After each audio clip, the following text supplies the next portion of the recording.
Então vamos lá. Deixa eu pensar algo com vocês e nós já vamos trabalhar. Às vezes nós temos dificuldade de entender a criação, o propósito de Deus. Porque Deus não faz nada sem propósito. Deus não criou a terra, os animais. Deus não criou tudo isso que nós vemos porque Ele não tinha o que fazer. Deus estava lá no céu entediado, dizendo assim, bom, não tem nada para fazer, já tem muitas galáxias, o que eu vou fazer? Vou fazer a terra. Deus não é assim. Deus tem muito o que fazer. Deus trabalha. Jesus diz, o meu Pai trabalha e eu trabalho também. Mas, quando Deus, Ele trouxe à existência o que já existia, quando Ele constrói o que Ele já tem um planejamento, porque você nunca constrói uma casa sem um projeto. A terra, você, eu, os animais, as flores, cada tom de cor, tudo que a gente vê, o céu, a terra, o mar, os rios, cada peixe, cada flor, cada árvore, cada semente, tudo, Deus já tinha tudo isso. E por que Deus cria isso? Quando Deus cria a terra, Ele quer criar uma colônia do céu. Ele queria que houvesse no visível algo que existe no invisível. Ele queria que a terra fosse cheia da glória dele, como as águas cobrem o mar. Deus queria que Ele já era, porque Deus é espírito. E no mundo espiritual tudo já existia, mas não existia no material, não existia no tangível, no palpável. Então quando Deus cria o homem, a imagem e a semelhança dele, Ele está trazendo a imagem do céu para a terra, Ele está trazendo o invisível para o visível. Ele queria que a terra fosse uma extensão do governo do céu, que a terra fosse colonizada com a cultura do céu. Entende isso? Porque a glória de um rei está em expandir o seu território. A terra seria uma expansão do território do céu. É por isso que na oração de Jesus, antes de pedir, venha sobre nós, antes de pedir, dá-nos o pão, perdoa as nossas dívidas, livra-nos do mal, a oração que Jesus nos ensinou venha sobre nós o teu reino, venha sobre nós o teu governo, aqui, agora, porque esse sempre foi o plano de Deus. Bom, entendendo isso, eu queria hoje trabalhar com você. Eu trabalhei na nossa igreja uma série de mensagens chamada Desgovernados. Eu coloquei, não vou trabalhar sério com vocês, eu vou dar uma ideia. E eu coloquei esse tema de propósito, desgovernados, porque é exatamente assim que às vezes nós nos sentimos, que a gente olha para o mundo e diz, cara, para o mundo que eu quero descer, está desgovernado isso aqui, não é? A cidade está desgovernada, a família está desgovernada. E esse nunca foi o propósito de Deus. Então eu quero já trabalhar uma base com vocês, bem devagar, detalhada, para que a gente possa continuar a avançar nesse tema, tá bom? Gênesis 1:16 vai dizer que quando Deus começa a criar todas as coisas, tudo que Deus criou está debaixo de um governo.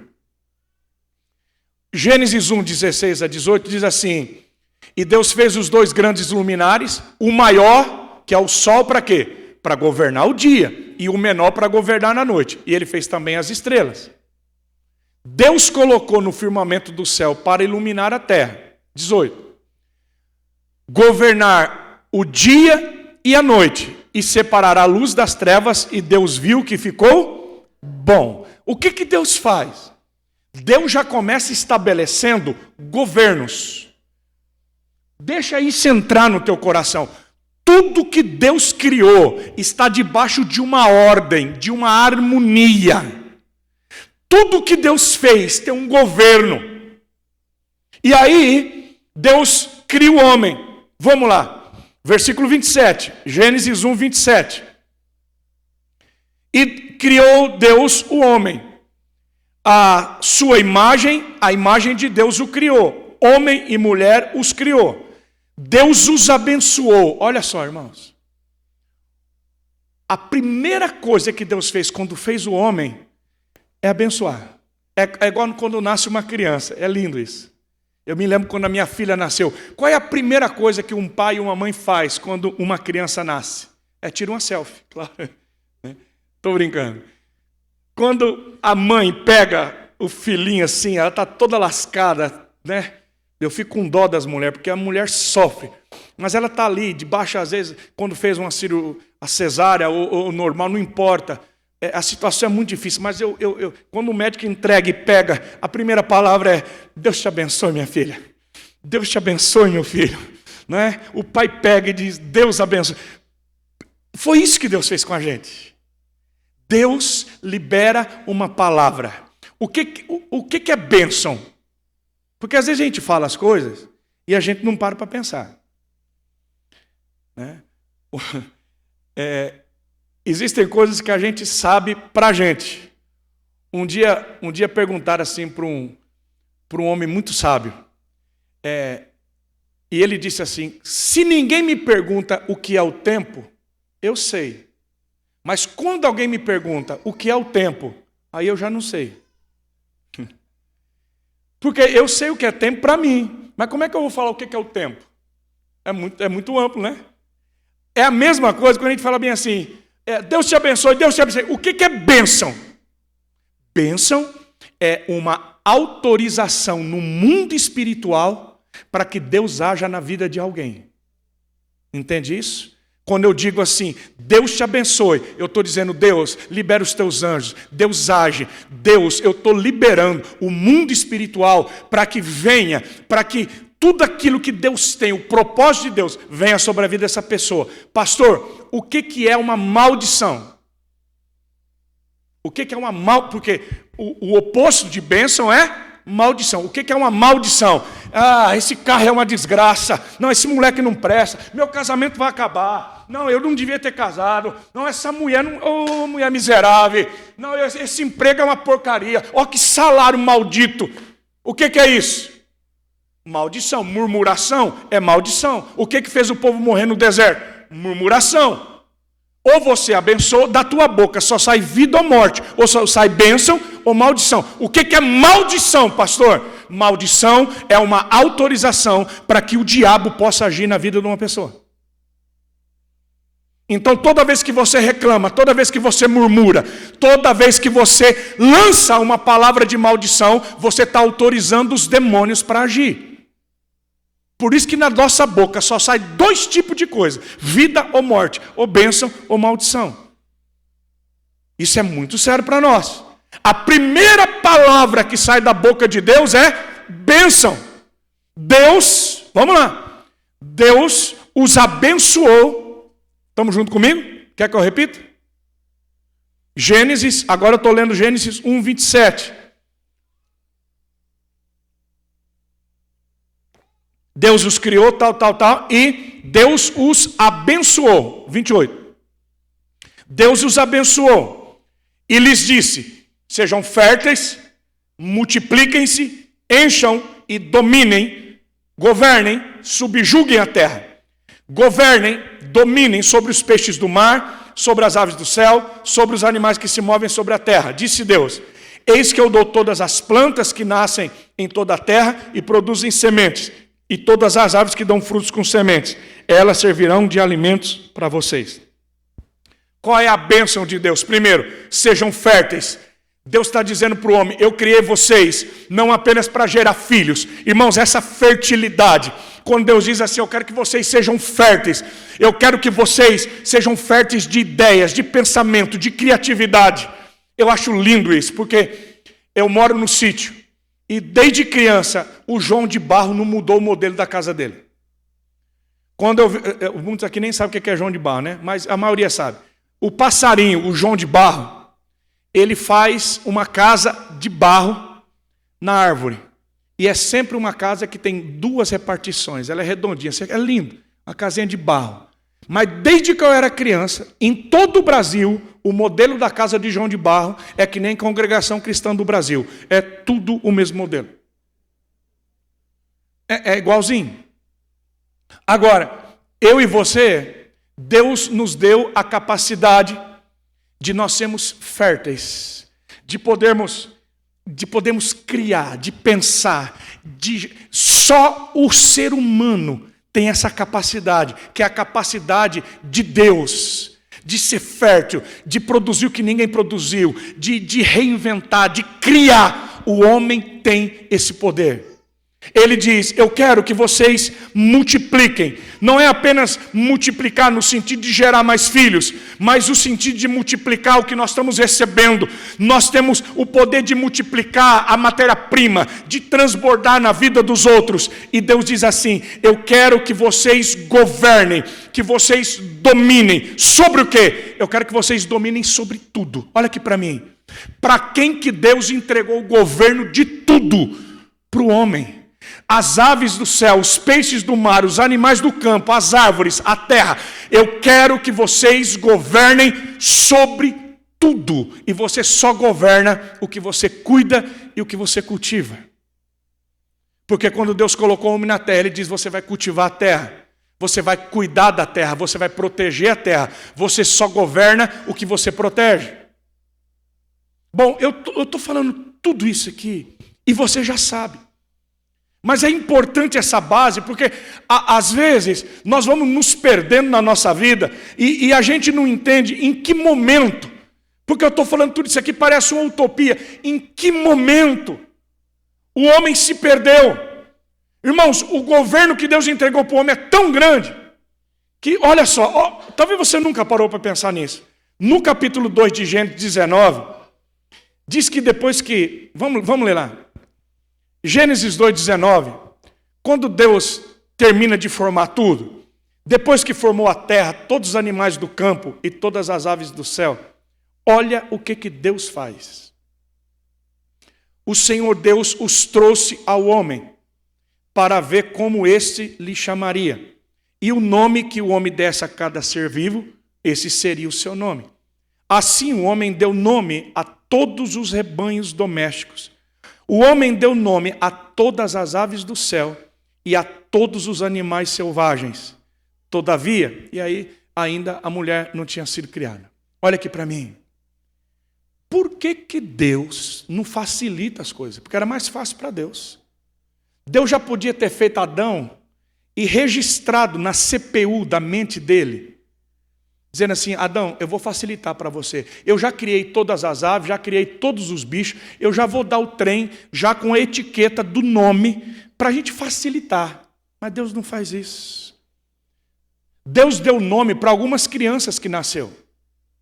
Mas quem escolheu o nome do seu filho, da sua filha, foi você.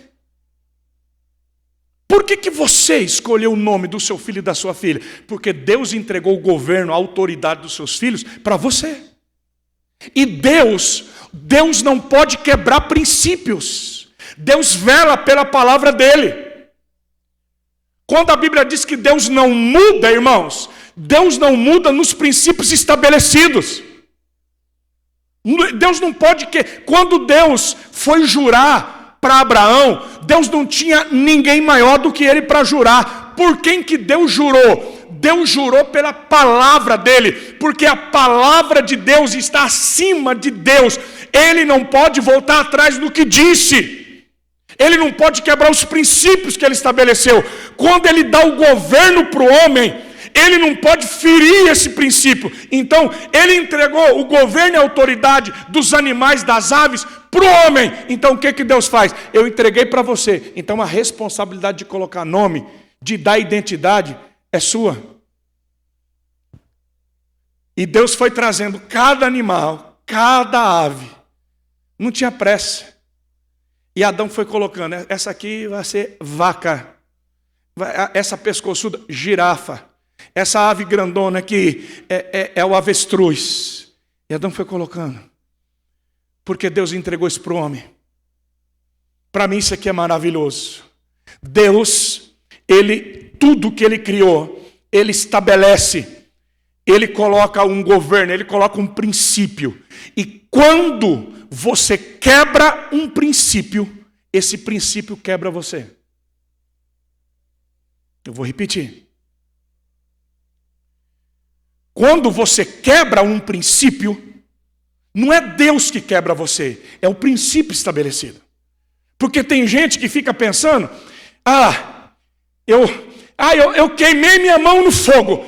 Por que Deus fez isso comigo? Deus não fez nada. É que tem um princípio, o fogo queima.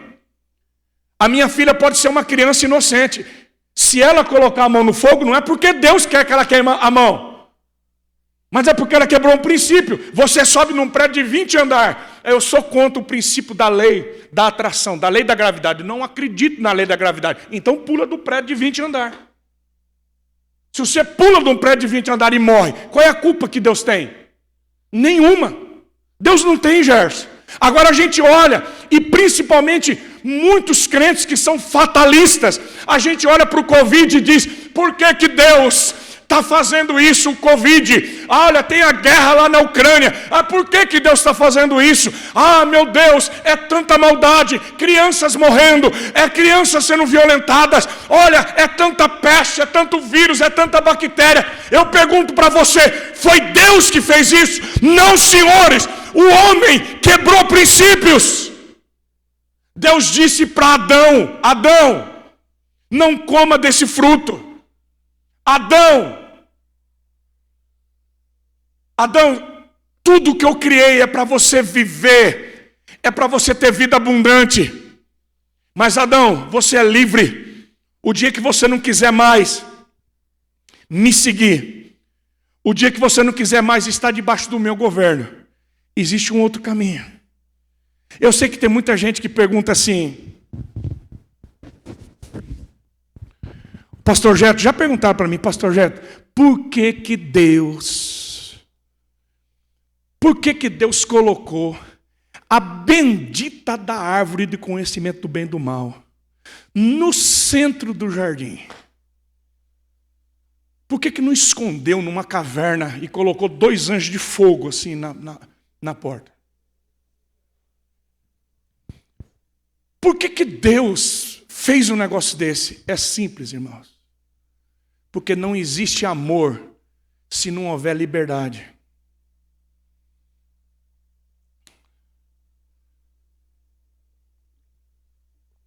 Existem 3 religiões que são monoteístas no mundo. O islamismo, que o Deus é Alá. O judaísmo, cujo Deus é Yahvé.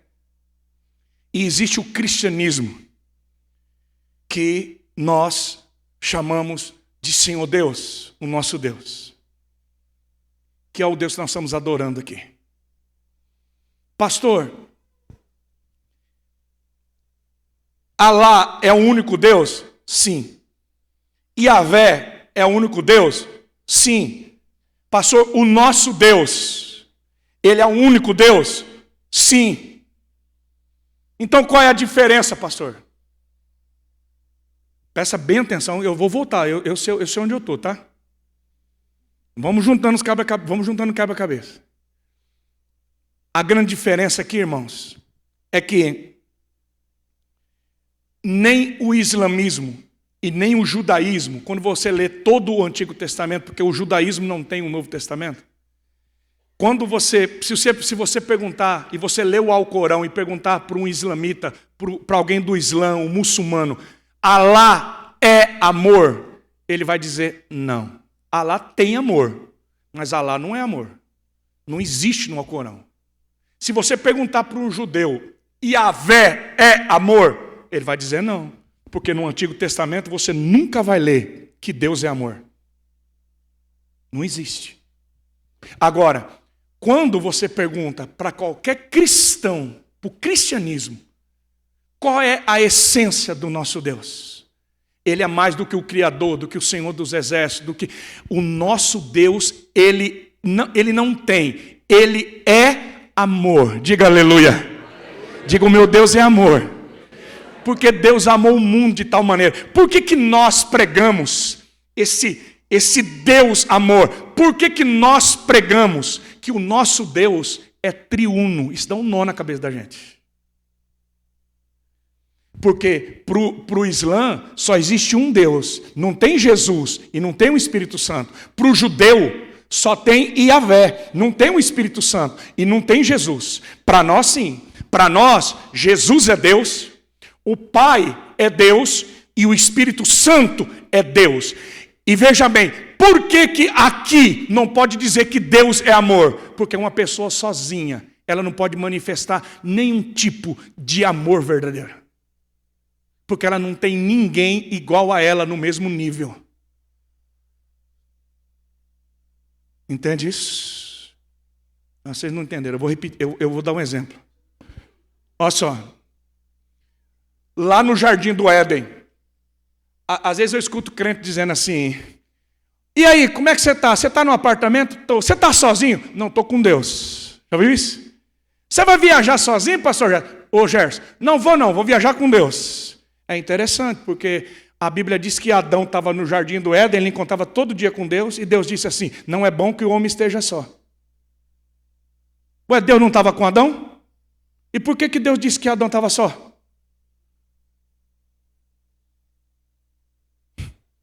Não é? Boa pergunta, não é? A gente às vezes não para pensar. Por quê? Porque não existia a macaca, o cachorro. Tem cara que diz assim, não, eu não preciso de mais ninguém, eu comprei um cachorro agora. Pois é, Adão estava com cachorro, estava com macaco, estava com girafa, estava com cavalo. E Deus disse, Adão está só. Por quê? Porque não tinha ninguém na altura psicológica. Não tinha ninguém igual, semelhante a Adão para estar com ele. O Yahvé do judaísmo, o Alá do judaísmo, não tem ninguém no mesmo nível que ele. Você só pode amar uma pessoa, você só pode manifestar amor para uma pessoa quando você tem alguém que é páreo seu, alguém que está no mesmo nível que você. Então, quando nós dizemos que o nosso Deus, ele é amor, porque o Pai, o Filho e o Espírito Santo, eles são Deus. Eles estão no mesmo nível, e o Pai ama o Filho ama o Pai, o Espírito, ele ama o Filho, e o Pai ama o Espírito. Como assim, pastor? Veja bem, se fosse dois, não podia falar que Deus é amor. É doidura isso, gente. Porque veja bem, se só está você e a Gisele no mundo perdido apocalíptico, daqueles filmes doidos, numa ilha perdida, pelados e largados. Coisa linda, assim. Pensa num filme assim, trash, né? Sinistro. O Gerson e a Gisele, numa ilha, só dois em todo o planeta. E o Gerson olha para a Gisele e diz, I love you, baby. Ela olha para ele e diz assim, só tem eu aqui, não tem outra chance. Eu brinco com a minha filha, que eu falo, filha, você é a filha mais linda que eu tenho no mundo. Ela fala, lógico, só tem eu, pai. Se fosse só o Gerson e a Gisele, não tinha opção do Gerson olhar para a Gisele e dizer assim, eu não vou amar você, eu vou amar uma outra pessoa, eu vou me unir a um outro. O amor só é provado quando existe uma terceira opção. Quando existe uma outra opção.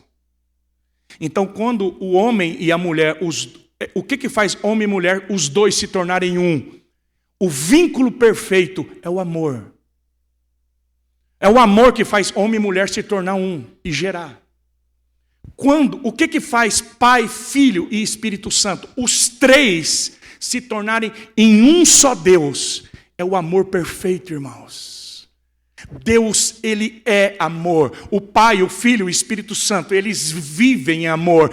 Eles são unidos em amor. Eles têm propósito em amor. Eles trabalham em amor. Eles se entregam em amor. É por isso que nós podemos dizer que o nosso Deus, ele é amor.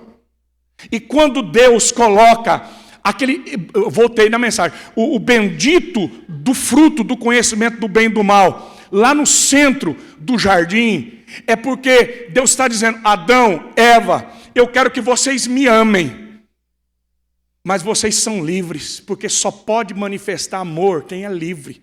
Não adianta você pegar a tua esposa, trancar ela numa jaula e dizer: bem, eu te amo demais, mas aí fora é muito perigoso.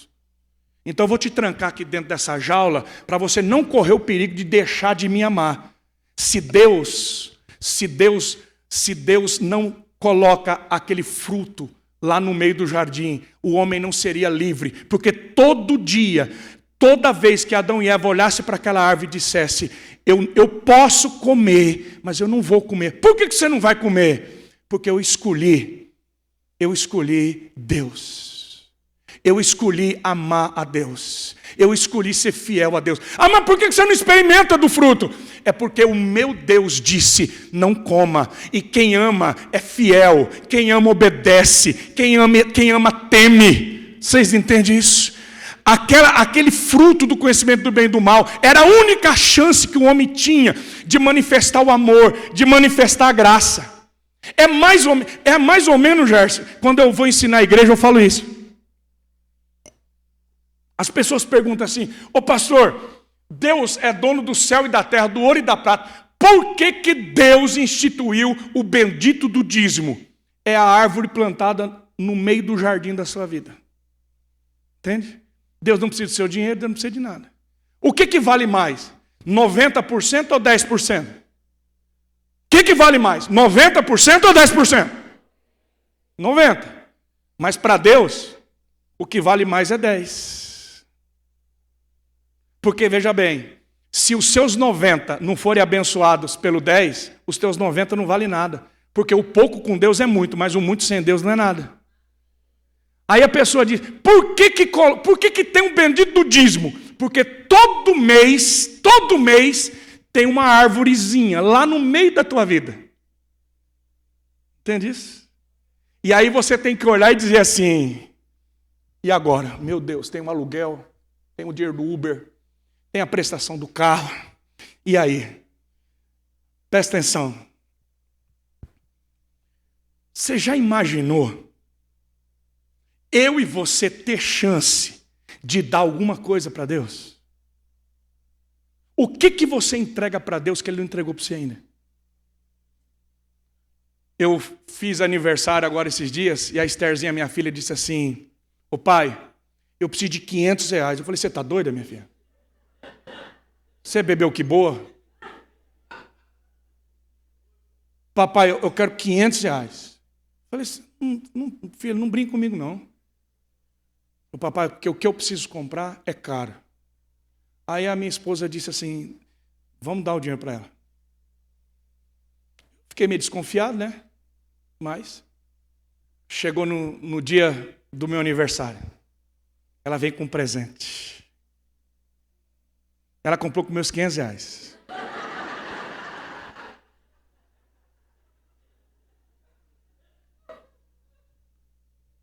Você está dando risada. Mas vou falar uma coisa para vocês. Você acha que eu pensei nos R$500?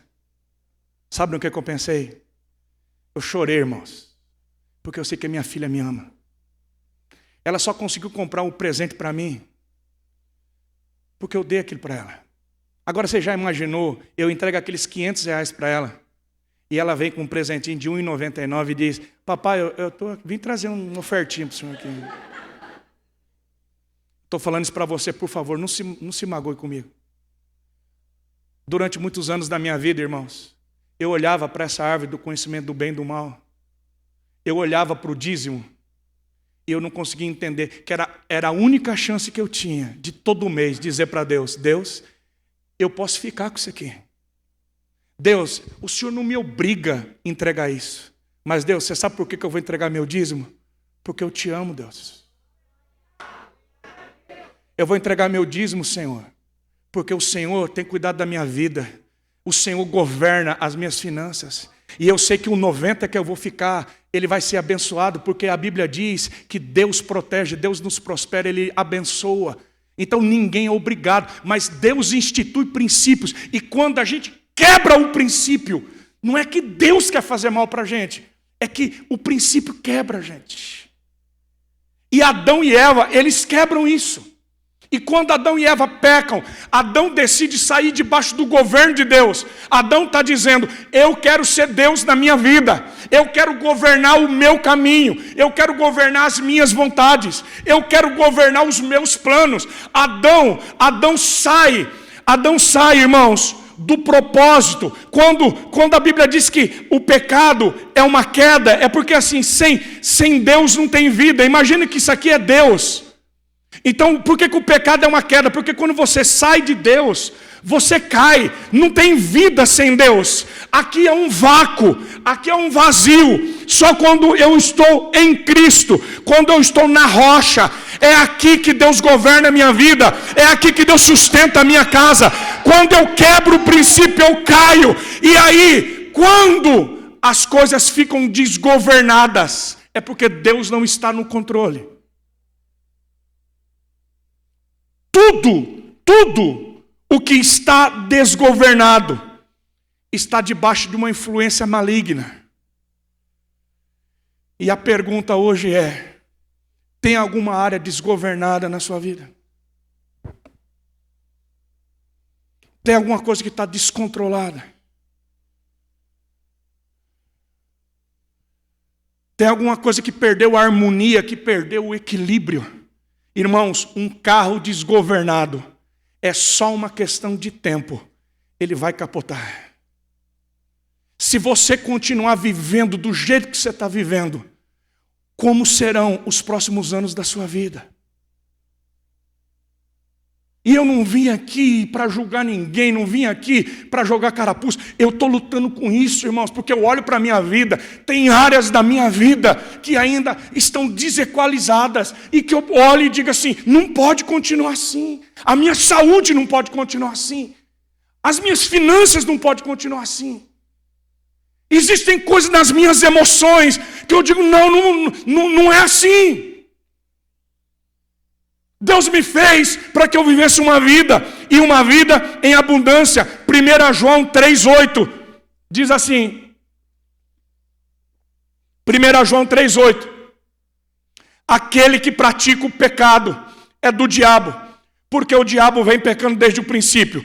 Por isso, ou para isso, se manifestou o Filho de Deus. Para quê? Para que Jesus se manifestou? Para destruir as obras do diabo. Diga glória a Deus. Por que Jesus Cristo veio? Jesus Cristo veio e a mensagem dele é: o reino de Deus é chegado. Irmãos, o que é o reino? O reino da Inglaterra é o governo da Inglaterra. O reino do norte, o governo do norte. Reino é governo. Quando Jesus diz, o governo é chegado, o reino é chegado, porque Jesus vem para desfazer as obras do diabo. Jesus vem como homem, porque Deus não podia quebrar o princípio. O homem caiu, a carne caiu, e Deus tinha que se tornar carne.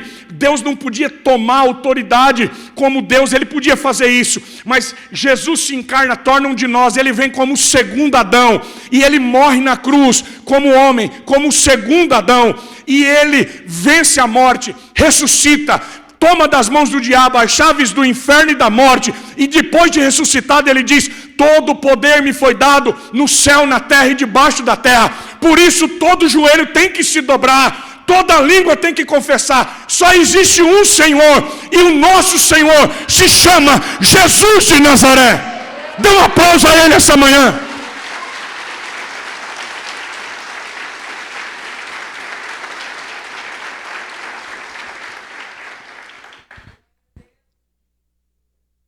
Jesus vem, ele vem para dizer para você e para mim, que nós não precisamos viver uma vida desgovernada.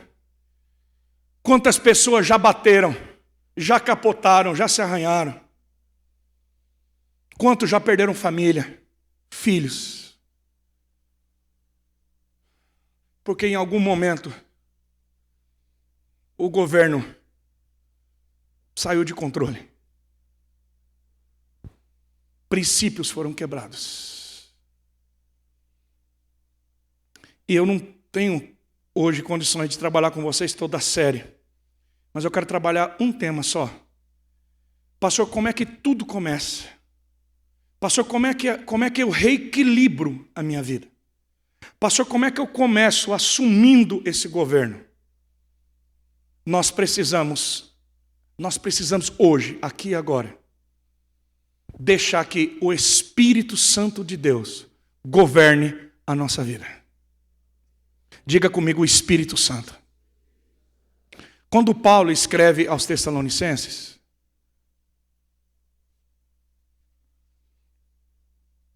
capítulo 5, 19.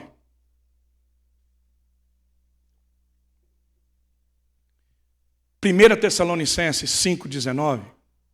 Esse texto é interessante, porque vejam bem, não está falando para as pessoas lá do mundo que não tem Jesus. Está falando para a igreja, está falando para aqueles que um dia receberam o Espírito Santo. E Paulo está dizendo assim, não apaguem o Espírito Santo. Diga comigo, não apague o Espírito Santo. Pastor, a gente pode apagar o Espírito Santo? É claro que pode. É o que Paulo está dizendo. Paulo está dizendo que aquela chama que um dia acendeu, aquele fogo que um dia queimou, se ele não for alimentado, se o óleo do Espírito não for reposto, a gente vai vivendo a vida, os anos vão passando, as guerras vêm, a pandemia vem, o desemprego vem, a gente perde pessoas que ama, a gente sofre momentos e momentos. Irmãos, a vida, eu queria olhar para vocês e você sabe, a vida, ela não é linear, ela não é, irmãos. A vida tem curvas, tem altos, tem baixos. Ninguém consegue estar o tempo todo lá em cima, ninguém. Ninguém consegue. Às vezes você olha para um pastor igual a mim, o Gerson, e diz assim, eu queria estar sempre bem. Não existe isso. Agora, qual é o segredo? O segredo é nós entendermos que se nós não formos para a presença de Deus e não alimentarmos o nosso espírito, que é a base, que é a estrutura, se não tiver um fogo aqui dentro, você não vai ter combustível para viver. E é nessa sequência, veja bem, é nessa sequência que eu quero que você entenda. Tudo começa com o Espírito. Diga comigo, tudo começa com o Espírito. Porque a gente inverte os valores. Eu quero que você preste bem atenção nisso. Tudo começa com o Espírito. Aí, na sequência, no versículo 23, 1 Tessalonicenses 5, 23, todo mundo conhece.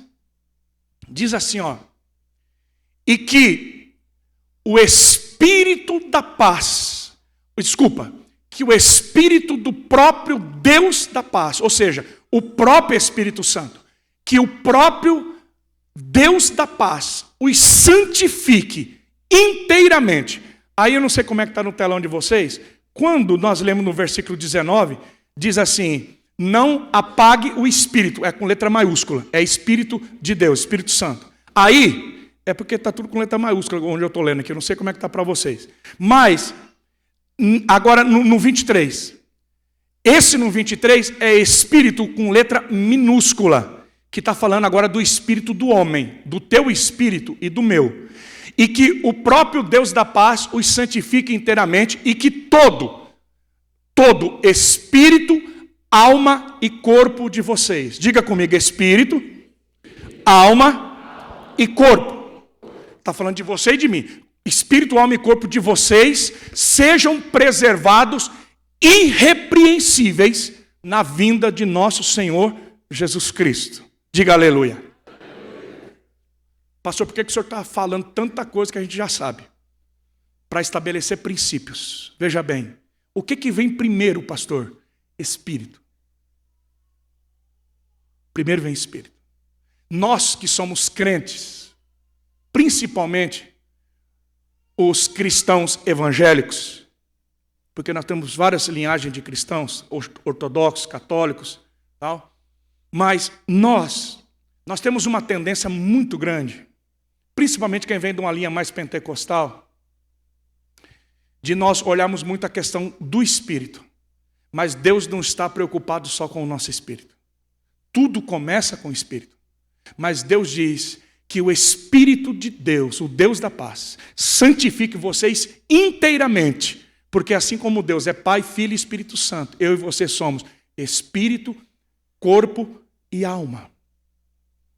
E Deus não está preocupado só com o meu espírito, Deus está preocupado com o meu corpo, que é o templo do Espírito Santo. É por isso que o tabagismo, o vício, o alcoolismo, o exagero, o sexo, a prostituição, o adultério, por que é pecado? Porque você está tocando no corpo, você está agredindo.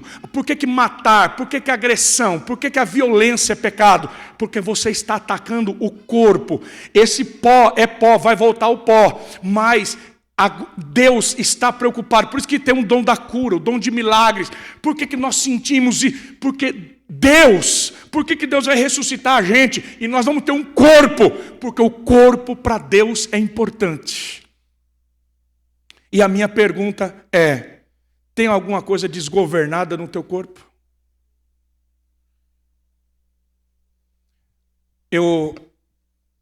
Quando eu passei pelo Covid a segunda vez, e eu passei uma situação muito difícil. Nós temos alguns médicos na igreja, e eu fui fazer um check-up, e o médico disse assim para mim: olha, pastor, é o seguinte, o senhor é um homem de Deus, muito usado, mas se o senhor continuar assim, o senhor vai morrer muito cedo. Morrer muito cedo. Falei: rapaz, par de brincadeira. Falou: pastor, o senhor prega para mim todo domingo, agora eu vou pregar para o senhor. Porque o senhor cuida da alma da gente, mas eu sou médico, eu cuido do corpo. E Deus ama o corpo do senhor. Mas o senhor disse que ama a Deus, mas o senhor está se matando. Pastor, o senhor é um pré-diabético. Sua mãe tem diabetes? Falei: tem, minha mãe sofre de diabetes, toma insulina. Pois é, o senhor é um pré-diabético. O senhor está 15 quilos acima do peso. O senhor faz atividade física? Eu falei: eu detesto, odeio. O senhor vai na academia? Eu falei: nunca pisei naquele centro.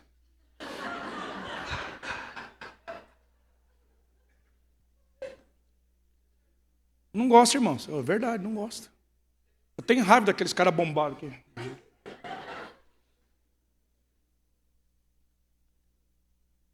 Falei: pois é. A sua saúde está desgovernada. A sua imunidade está desgovernada. O senhor é um pré-diabético. O senhor está muito perto de ter um infarto, um burnout.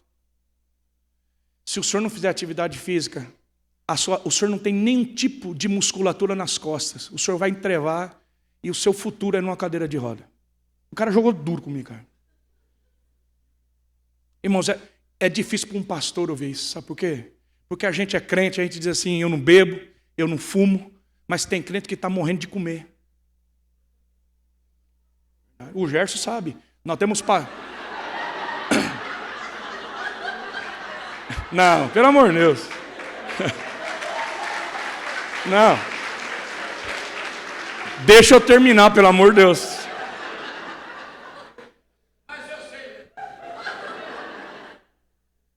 A gente estava no bambu, irmãos. Estava no bambu, eu percebi que um pastor estava muito agitado. E ele subiu para cima e não voltava. Aí eu subi para lá. Quando eu subi, ele estava conversando com a minha esposa, ele estava com uma pizza. É jejum de pastor, mas ele estava com uma pizza assim, grande. Ele tinha trazido o carro, falou para minha esposa assim: tem micro-ondas aí? Ele falou: tem, vai para esquenta essa pizza para mim.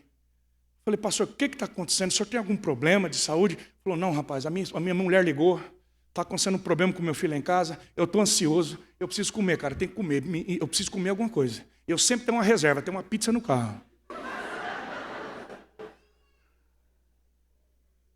Eu fico com vergonha, irmão, sabe por quê? Porque a gente fala do cara que fuma maconha, que cheira cocaína. A gente fala do cara que bebe uma pinga no boteco. Mas a gente não fala no cara que não consegue ficar um dia sem comer um chocolate. Que não consegue, que fica nervoso e diz: eu preciso comer, que acorda de madrugada e tem que comer. O que é isso, pastor? É um desgoverno. Deus não quer que você viva uma vida assim. Irmãos, é mau testemunho para a gente. Eu estou falando de mim, entendeu? Porque eu tive que voltar, eu estou fazendo coisas que eu não queria fazer. Eu tive que perder peso. Eu adoro comer, irmão. Pastor é um negócio violento. Onde eu vou, o povo está comida, eu olho para aquilo, eu quero comer tudo. Eu gosto de doce, irmãos. Eu tenho intolerância à lactose, eu vivo comendo queijo, eu amo queijo. Mas porque eu sou teimoso. Então, veja bem, a gente adoece. Por quê, pastor? Porque a gente quebra princípios. Você sabe o que você tem que fazer, mas você não faz. E depois a gente olha para Deus e diz, Deus, faz um milagre. Mas aquilo que a gente pode fazer, que não é milagre, a gente não faz, mas a gente quer que Deus faz. Agora, deixa eu avançar. Qual que é o grande problema do nosso tempo? E o Gerson entende bem mais isso do que eu. É porque ele lida com as emoções. A minha esposa está terminando uma pós de neurociência e está fazendo essa faculdade de psicologia. Não é minha área, mas eu estudo sobre isso. Nós vivemos num tempo, irmãos, em que a autoajuda, você vai num aeroporto e tudo que você vê é livro de autoajuda. As mensagens que você recebe no Instagram, no Face, no Twitter, meu irmão, todo dia alguém manda. É porque você pode, você consegue. Olhe no espelho e diga, você é capaz. Jetro, olha para mim, Jetro. Esse Jetro que está dentro de você, levanta. A gente escuta isso o tempo todo. Não é assim? É porque você, e deixa eu te dizer, é tudo mentira, irmãos. Eu posso todas as coisas nele. A psicologia, ela busca a autoajuda. O cristianismo ensina a buscar a ajuda do alto. Eu vou até a cruz, eu digo, eu não posso, eu não sei, eu não tenho forças, mas é através do Senhor, eu posso todas as coisas. É nele que está a minha confiança, é nele que eu faço proezas. Não há bem nenhum em mim. Agora, qual é o grande problema? É que você não pode resolver o problema do teu corpo e o problema da tua alma, se primeiro não tiver resolvido o problema do espírito. E a gente inverte a situação. Deixa eu te explicar isso na Bíblia. Qual é a ordem? Qual é o princípio da criação? Gênesis 2:7. Se puder projetar para mim na RC ou na RA agora, porque na NVI vai falar ser. E na RA ou RC vai aparecer alma. Vocês são demais. Olha só. Vamos ver a ordem da criação? A ordem da criação é assim, ó. Então formou o Senhor Deus o homem. Como é que o homem foi formado? Ele foi formado do pó da terra. O que Deus fez? Ele soprou nas narinas do homem o espírito, o ruá, o fôlego de vida. E o homem se tornou alma vivente. Então olha aqui para mim. Qual é a sequência da criação, pastores? A sequência da criação é: Deus fez o homem do barro. Você sabe por que Deus fez o homem do pó da terra? Por que Deus não fez o homem do ouro? Por que Deus não fez o homem de ferro? Por que Deus não fez o homem de pedra? Por que Deus não fez o homem de diamante? Por que Deus fez o homem da terra? Eu digo para você. Esses dias atrás Deus falou isso comigo. A minha esposa ganhou 2 vasos bem grandão assim. Eu e ela, na verdade, lá do irmão que fabrica vaso de cimento em Andradina, ele pintou e fez um negócio lindo, me deu 2. Uns caras grandão da igreja pegaram, colocaram em cima da caminhonete, eu levei para o sítio, que eu moro no sítio, e eu peguei mais uns meninos, porque é pesado aquele trem, grandão assim. Nós pegamos aquilo lá, descarregamos, eu já coloquei no lugar certo, e eu queria fazer uma moral com a minha esposa, me lasquei. Eu disse assim, meu bem, o que você quer plantar nesses vasos? O que você quer fazer? Eu estava bom aquele dia. Ela disse assim, meu bem, vamos plantar, eu já sei que vamos fazer eu quero plantar um negócio aqui bem legal. Eu falei, joia. Ela falou, então é o seguinte, arruma uma terra bem boa e enche bem os vasos. Aí que eu vi a porca torcer o rabo. Porque foi 2 carriolas de terra em cada vaso. E eu aqui, ó. Eu fui animado assim. Aí eu estou no sítio, eu estou pensando assim, onde que eu arrumo uma terra boa? Porque tem muito lugar. Aí me deu um estalo assim, tem um lugar onde eu jogo lixo.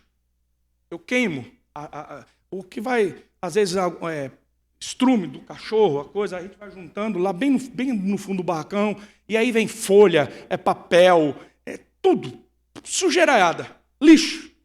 E a gente joga lá, e eu vou metendo fogo, e os anos foram passando, eu esqueci daquele lugar, e cresceu muita grama em cima. Mas eu lembrei, porque tem uns tijolos, umas madeiras perto, e eu fui lá com a enxada, com a pá, cheguei com a carriola, peguei a enxada, limpei. Irmãos, a hora que eu levei a pá, estava fofo assim, uma terra preta, tinha minhoca. A hora que eu peguei aquilo assim, a terra cheirava. Eu falei, meu Deus, que terra boa, dá para vender essa terra. Pensa numa terra. Naquela hora o Espírito Santo de Deus disse bem assim, Gerson, você se lembra tudo que você jogou aí? Tanto lixo, tanta coisa podre. Pois a terra tem o poder de transformar o lixo em algo que pode produzir, em algo que pode abençoar. Irmãos, sabe por que Deus fez a gente de terra? Porque Deus nos deu a capacidade de transformar os lixos que as pessoas jogam na gente. Sabe, às vezes você está aqui e tem coisas que a gente mesmo vai juntando. E tem coisas que as pessoas jogam na gente, que a vida jogou na gente. E Deus tem poder de pegar cada dor, cada ferida, cada traição, cada trauma. E quando passa 10, 20 anos, você olha assim e a terra do teu coração ficou melhor. Aí Deus diz assim, agora está fofinho esse coração. Agora eu posso plantar. Agora vai produzir. Quantos recebem essa palavra aqui? Você é terra abençoada. Você é terra que Deus está adubando. Você vai produzir. Diga glória a Deus. Deus, Ele pega a terra, Ele faz o homem. E o que Deus faz? Ele sopra o Espírito, o Ruá. Ruá. Espírito. Deus, Espírito. Quando o corpo recebe o Espírito, ele se torna alma. Ou seja, sem o Espírito de Deus, a alma do homem é uma alma morta. Quando Adão e Eva pecaram, Deus disse assim, o dia que vocês pecarem, vocês vão morrer. Que morte eles sofreram no primeiro momento? Do Espírito. O que é morte espiritual? O que é pecado? Pecado é morte. O que é morte? É separação. Quando alguém da tua família morre, vocês são separados, por isso que dói tanto. O que é morte espiritual? Por que o inferno é uma morte eterna? Porque o homem vai estar separado eternamente da vida de Deus. É morte eterna. Então, eu estou ensinando isso para vocês, porque às vezes na nossa família, na igreja, Gerson, nós queremos tratar das emoções das pessoas. Nós queremos tratar da alma da pessoa, mas ela ainda não tem um espírito.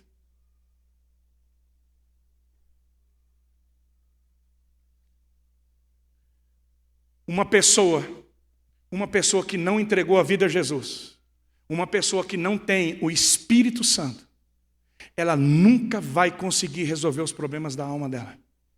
É que nem um carro que não tem gasolina. Você pode empurrar ele. Às vezes na descida, o carro até vai. Mas o que é a gasolina? É o Espírito Santo. Um homem, uma mulher que não tem o Espírito de Deus, que não recebeu Jesus, nunca vai ter o governo. Por isso que tudo começa quando o Espírito de Deus, quando Deus assume o governo da nossa vida. Eu vou terminar agora. Provérbios 23, 26, já passei do meu tempo. A última coisa. Parece uma coisa muito simples, mas Provérbios 23, 26 é a palavra do sábio Salomão. Diz assim: meu filho, diga sou eu. Não, fala, sou eu. É Deus falando com você e comigo. Meu filho, dê-me o seu coração. Mantenha os seus olhos em meus caminhos. O que Deus pede para você? Coração. Deus não pede sua casa, seu carro. Filho meu, dá-me o seu coração. Irmãos, por que Deus pede o nosso coração? Porque quem governa o coração governa uma vida. Eu vou repetir. Quem governa o coração governa uma vida. O coração é o centro da tua alma, da tua vida. É por isso que quando uma pessoa está apaixonada, ela não escuta pai, não escuta mãe, não escuta pastor. Você fala, não é possível, meu Deus. Será que ficou besta? Ficou. Ficou mesmo. Por quê? Porque o coração está debaixo de um governo. E presta atenção aqui, olha bem para mim, para você voltar para casa e nunca mais esquecer isso. Quando Deus está dizendo, minha filha, me dá o teu coração, meu filho, me dá o teu coração, é porque se você entregar o teu coração para outra pessoa, essa outra pessoa vai assumir o governo da sua vida.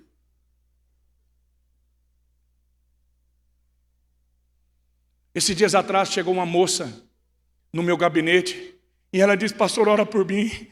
Minha vida acabou, pastor. 5 anos noiva. Aquele desgraçado me traiu, entregou a aliança. Pastor, eu dei tudo para ele. Eu dei meu coração para ele. Eu falei, esse é o problema, minha filha. Você entregou teu coração para a pessoa errada. Deixa eu descer aí perto.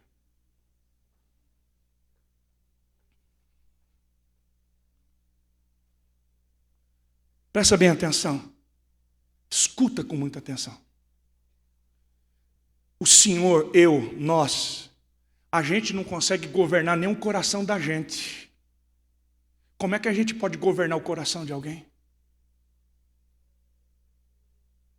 Se a senhora entregar teu coração para esse homem, a senhora está lascada.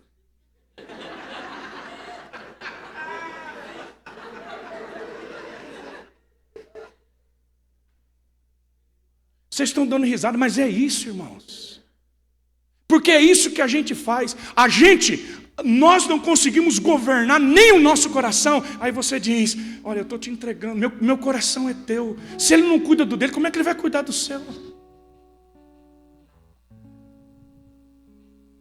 Está errado. Nós estamos entregando o governo da nossa alma na mão das pessoas. Aí a gente vê pais olhando para os filhos, eu dei tudo para os meus filhos, eu entreguei meu coração para os meus filhos.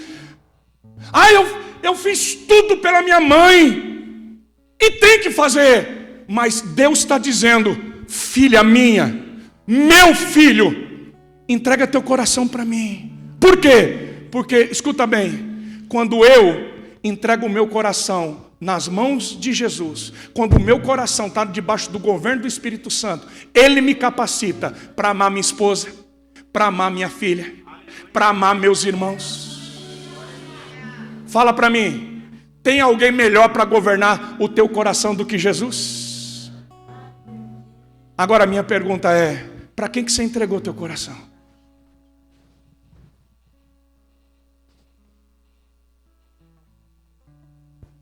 Eu amo a minha esposa, irmãos, mas ela não pode governar meu coração. Eu amo a minha filha, mas o governo da minha vida não é minha filha. Quem governa a minha vida é o Espírito Santo, é Ele que me guia em toda a verdade. É o Espírito Santo que me capacita, é o Espírito Santo que me leva, é o Espírito Santo que me conduz. É por isso que o salmista diz, entrega o teu caminho ao Senhor, confia nele, e o mais Ele vai fazer. Tem alguma coisa descontrolada na sua vida? Alguma coisa saiu de sintonia? Fica de pé, por favor.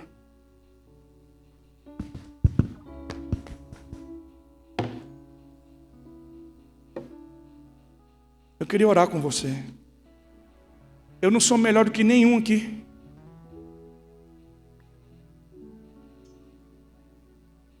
Quantas vezes eu puxei o freio de mão e disse: meu Deus, o que é que eu estou fazendo da minha vida?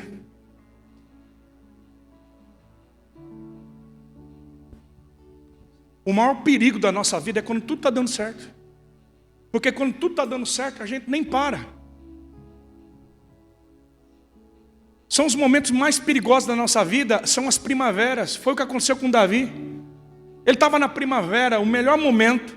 E foi lá que ele adulterou, que ele matou. Foi ali, porque quando tudo está dando certo, você para de olhar para cima e dizer: Deus, é isso mesmo que o Senhor quer para mim? Esse é o teu propósito essa semana? É isso que o Senhor tem mesmo? Porque quando a correnteza está favorável, a gente deixa a correnteza levar, e nem sempre é assim. Às vezes Deus quer que nós paremos em algum lugar, que a gente faça alguma coisa. Nós não podemos ser governados pelas nossas emoções, não podemos ser governados pelas pessoas, nós precisamos ser governados pelo Espírito. Eu e você somos livres. E deixa eu te dizer, o que está acontecendo na tua vida, o que você está vivendo, não é culpa de Deus. Foi que em algum momento você quebrou princípios. Em algum momento, eu e você, como Adão, a gente tirou o governo da mão de Deus e a gente assumiu o governo. E quando você assume o governo, o diabo vem e ele toma de você.